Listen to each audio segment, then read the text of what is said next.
فالج ایک طویل مدتی مرض ہے جس میں انسان معذور ہو کر رہ جاتا ہے۔ یہ دنیا میں تیسرا ایسا مرض ہے جس سے سب سے زیادہ اموات ہوتی ہیں۔ فالج میں دماغ کی طرف خون کی روانی رک جاتی ہے، جس کا نتیجہ یہ نکلتا ہے کہ دماغ کو خون اور آکسیجن کی فراہمی بند ہو جاتی ہے اور سیلز مرنا شروع ہو جاتے ہیں۔ اس کے علاوہ ہائی بلڈ پریشر میں جب دماغ کی رگیں پھٹ جاتی ہیں تو دماغ میں خون کے لوتھڑے جمع ہونا شروع ہو جاتے ہیں اور خون کی روانی بند ہو جاتی ہے، جس کے نتیجے میں جسم کا نصف حصہ یا پورا جسم مفلوج ہو جاتا ہے۔ جسم کمزور ہو جاتا ہے اور دیکھنے، سننے اور بولنے کی صلاحیت متاثر ہوتی ہے۔ اب ایسا علاج دریافت ہو چکا ہے جس سے دماغ کو پہنچنے والا نقصان کم کیا جا سکتا ہے۔ فالج کی دو قسمیں ہیں۔ پہلی کو کمی خون والا فالج یعنی اسکیمک سٹروک کہتے ہیں، جس میں کسی رگ میں خون کا لوتھڑا آ جاتا ہے اور دماغ کی طرف خون نہیں پہنچ پاتا، جس سے دماغ کو آکسیجن بھی نہیں مل پاتی اور دماغ کے اس حصے کی کارکردگی بند ہو جاتی ہے۔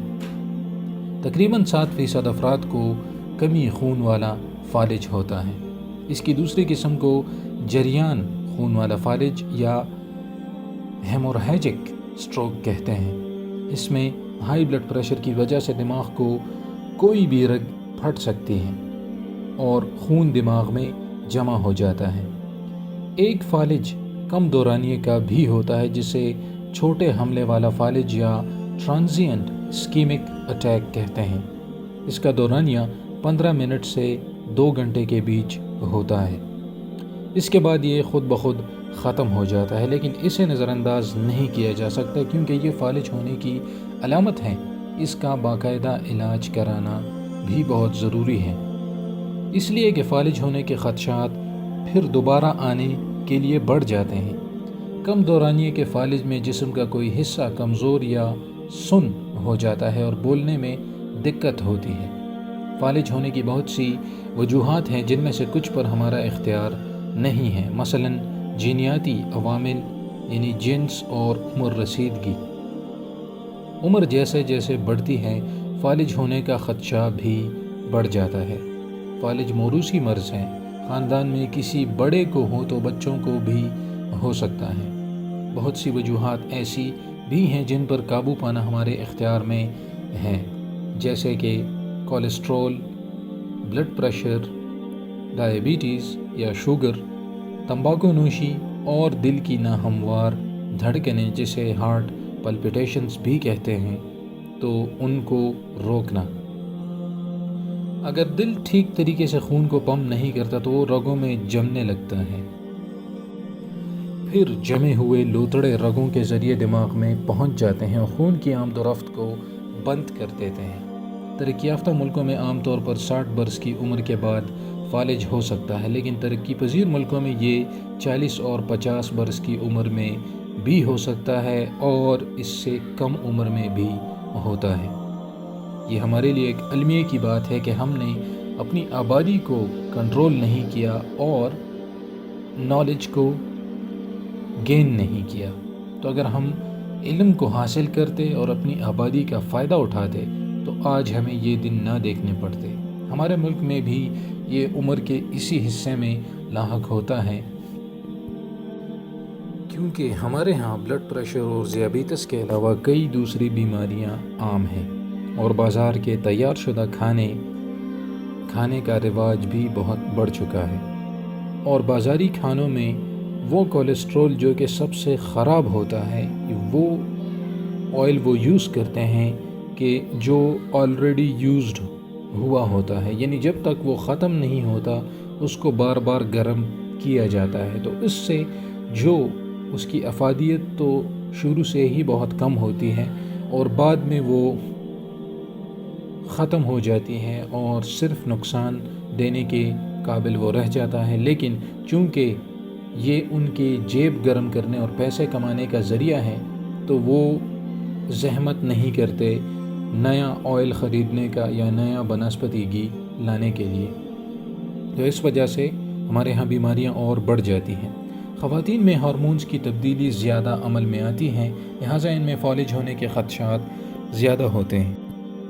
ایک اندازے کے مطابق ہر 5 میں سے ایک خاتون اور ہر 6 میں سے ایک مرد فالج میں مبتلا ہوتا ہے۔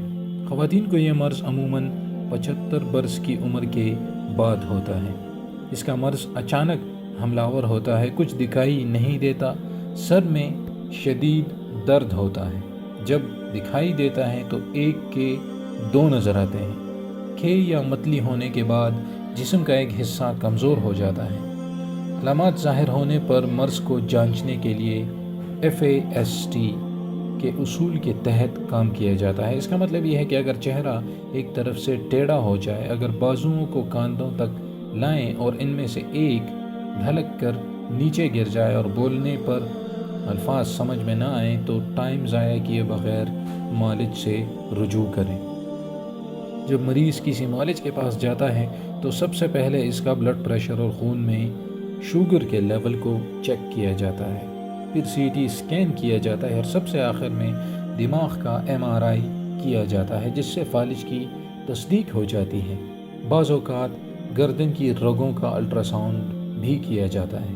ان سارے ٹیسٹوں کا جائزہ لینے کے بعد معالج کسی نتیجے پر پہنچ جاتا ہے اور علاج شروع کر دیتا ہے۔ اب اس سے بچنے کے آسان طریقے میں آپ کو بتاتا ہوں کہ آپ اپنی زندگی میں چینجز لا سکتے ہیں جس کی مدد سے آپ اس سے بچ سکتے ہیں۔ تو نمبر 1 تو تازہ پھل اور سبزیوں کا استعمال بہت زیادہ ضروری ہے۔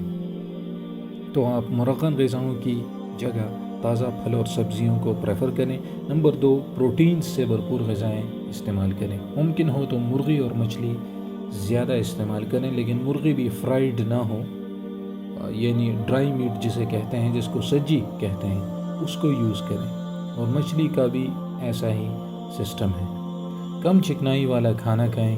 تمباکو نوشی سے بالکل پرہیز کریں، کیونکہ اس سے کچھ بھی فائدہ نہیں ہونے والا، صرف نقصان ہی ہوگا۔ بلڈ پریشر کو قابو میں رکھیں اور نمک کو کم استعمال کریں۔ یاد رکھیں، نمک آپ کے خون میں وہ روانی پیدا کر دیتا ہے کہ اگر خدا نخواستہ کوئی بھی بلڈ کلاٹ موجود ہے تو اس کو مزید بگاڑنے کا کام نمک کر جائے گا۔ تو آپ احتیاط کریں کہ اس کو کم سے کم استعمال کریں۔ چہل قدمی یا جاگنگ اور ورزش کو معمول بنائیں، کیونکہ اس سے خون کی روانی برقرار رہتی ہے، اور اگر بیچ میں کوئی بلڈ کلاٹس ہیں بھی تو وہ موو ہوتے رہتے ہیں، تو ان میں خون جمتا نہیں ہے۔ تو یہ ایک بہت ضروری پوائنٹ ہے، اس کو آپ لازمی کریں۔ 2 گھنٹے ایکسرسائز ضرور کریں پورے دن میں۔ سونے جاگنے کے اوقات مقرر کریں اور نیند پوری کریں۔ امید کرتا ہوں کہ یہ ویڈیو آپ کو پسند آئی ہوگی، اس کو لازمی شیئر کریں تاکہ سب تک یہ نالج پہنچ سکے، اور مجھے اپنی دعاؤں میں ضرور یاد رکھیے گا۔ چینل کو لازمی سبسکرائب کریں اور بیل آئیکن پریس کریں۔ اجازت چاہتا ہوں، اللہ حافظ۔